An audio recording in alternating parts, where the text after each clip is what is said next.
21শে জুলাই 2025 দুপুর 1:06 ঢাকার উত্তরায় মাইলস্টোন স্কুল অ্যান্ড কলেজের দোতলা ভবনে বিধ্বস্ত হল বাংলাদেশের সেনাবাহিনীর একটি F-7BG ফাইটার জেট।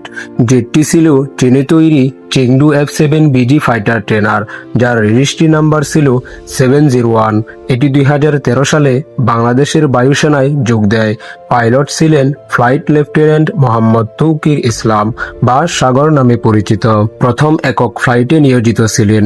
পূর্বে তৌকির ইসলাম CG-6 ও অন্যান্য ট্রেনিং নিয়ে প্রায় 160 ঘন্টা বা 40 ঘন্টার ওড়ার অভিজ্ঞতা অর্জন করেছিলেন। উড্ডয়নের মাত্র 3 মিনিট পর বিমানটি নিয়ন্ত্রণে সমস্যা অনুভব করে ও মেকানিক্যাল ফেলিওর দেখা যায়। পাইলট বিমানের দিক পরিবর্তন করে জনবহুল এলাকা থেকে দূরে নিয়ে যাওয়ার চেষ্টা করেন, কিন্তু নিচু উচ্চতায় ইজেকশন সম্ভব ছিল না। আদেশ এসেছিল, তবে সময় ছিল না। বিমানটি মাইলস্টোন স্কুলের এক ভবনের প্রথম ও দ্বিতীয় তলায় ধাক্কা দেয়। এরপর ভয়াবহ আগুন ছড়িয়ে পড়ে। দৃশ্য ছিল এক ভয়াবহ অগ্নিকাণ্ডের মতো। এই ঘটনার ফলাফল ছিল মর্মান্তিক। মোট নিহত অন্তত 20 জন, পাইলট সহ।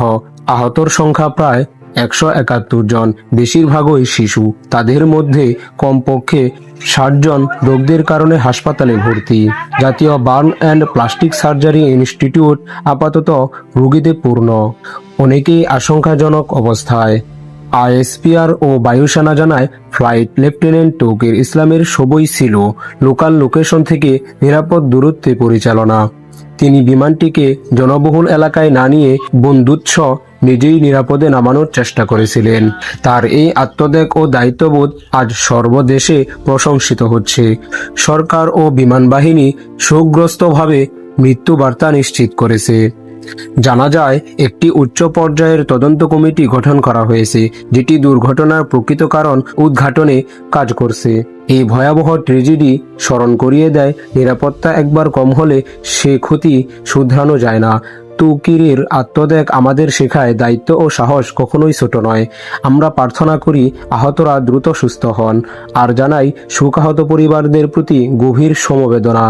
আপনি যদি নিয়মিত এইরকম ভিডিও পেতে চান, তাহলে চ্যানেলটি সাবস্ক্রাইব করতে ভুলবেন না।